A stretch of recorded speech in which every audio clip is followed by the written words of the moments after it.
Kulit merupakan bagian terluar dari tubuh yang langsung terpapar panasnya sinar matahari.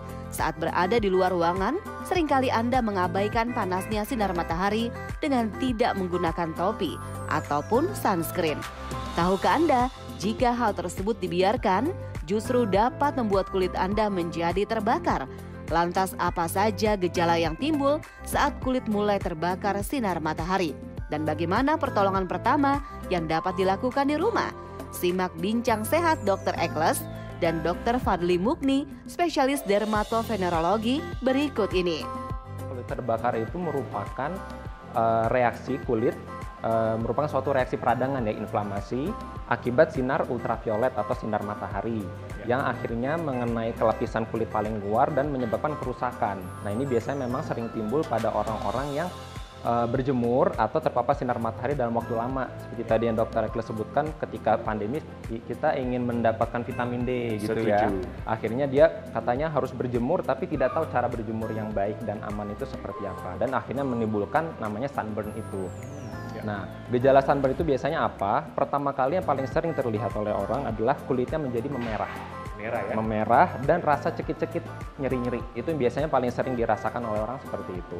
Nah, kalau misalkan dia kulitnya yang cenderung sensitif, biasanya dia bahkan bisa sampai ada gejala sunburn yang berat, yaitu bisa sampai bengkak kulitnya ya, yang terkena itu, atau bahkan bisa sampai timbul lupuh-lupuh. Kayak ada lenting-lenting yang isi cairan bening seperti itu. Kalau yang udah sampai berat lagi, bahkan bisa sampai ada gejala yang tidak hanya mengenai kulit saja, tapi bisa mengenai seluruh badan. Seperti ada gejala-gejala seperti flu, bisa demam, mual, sakit kepala, lemas, dan yang lain-lain. Itu bisa sampai seperti itu. Lalu kalau misalkan nanti dia sudah lama-kelamaan nih, seiring dengan beberapa hari setelah terkena sunburn itu, dia bisa sampai kulitnya mengupas.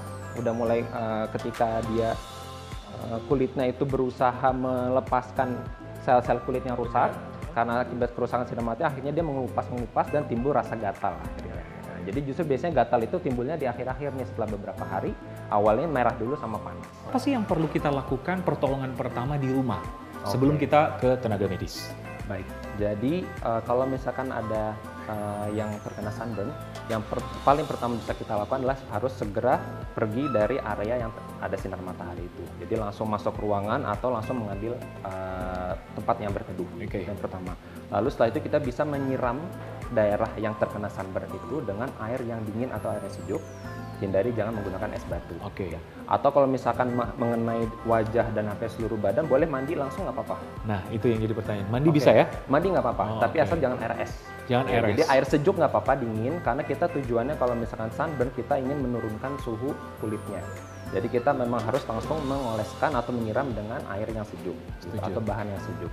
Lalu kalau misalkan kita sudah mandi, dikeringkan tapi jangan digosok-gosok. Jadi ditepuk-tepuk aja ya, karena supaya menghindari iritasi itu seperti itu. Lalu setelah itu kita bisa mengoleskan bahan-bahan yang sebenarnya gampang ada di rumah seperti pelembab.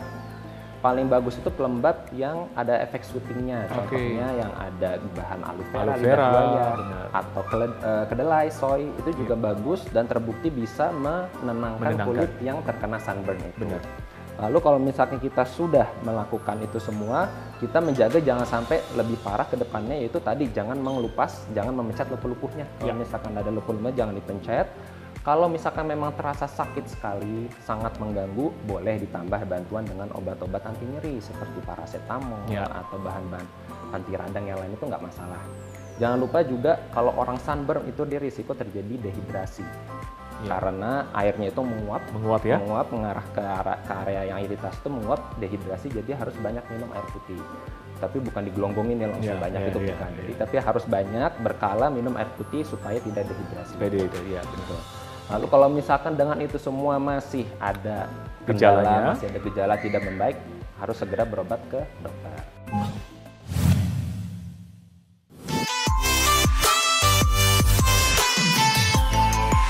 Gimana sih tips untuk kita, untuk masyarakat juga di rumah, menghindari dari sunburn ini atau mungkin luka bakar yang lainnya?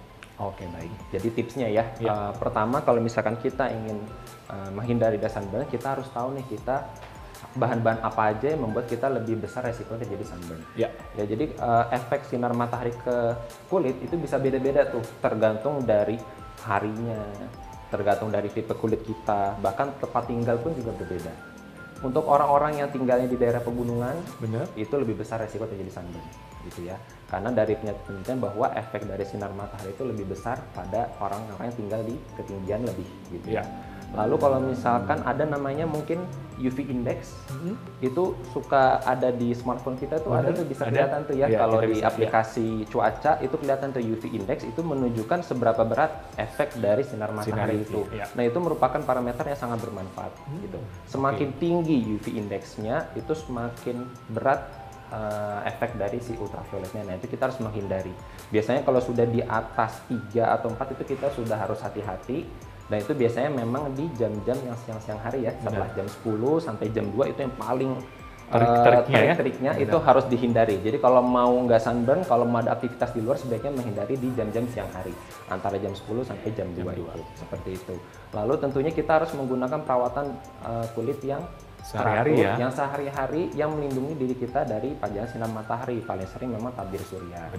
Itu tabir surya memang mungkin orang-orang suka malas ya, nggak terasa gitu kadang-kadang efek dari tabir surya.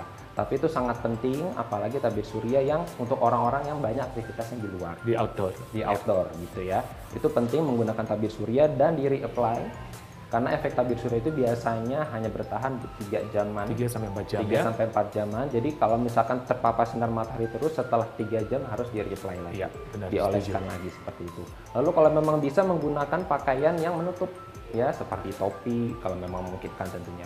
Yang pakai kacamata hitam itu juga sangat membantu untuk mengurangi, melindungi efek mata dari sinar matahari, seperti itu. Lalu menggunakan pakaian yang tertutup, lengan panjang itu bisa membantu, pokoknya hal-hal yang mencegah kita terpapar sinar matahari, seperti itu. Dan kalau misalkan memang punya kecenderungan terjadi sensitif atau fotosensitif tadi, nah itu harus berobat ke dokter karena perlu penanganan yang lebih intens. Gitu. Terutama saya pernah beberapa pengalaman untuk anak-anak yang ada kelainan genetiknya.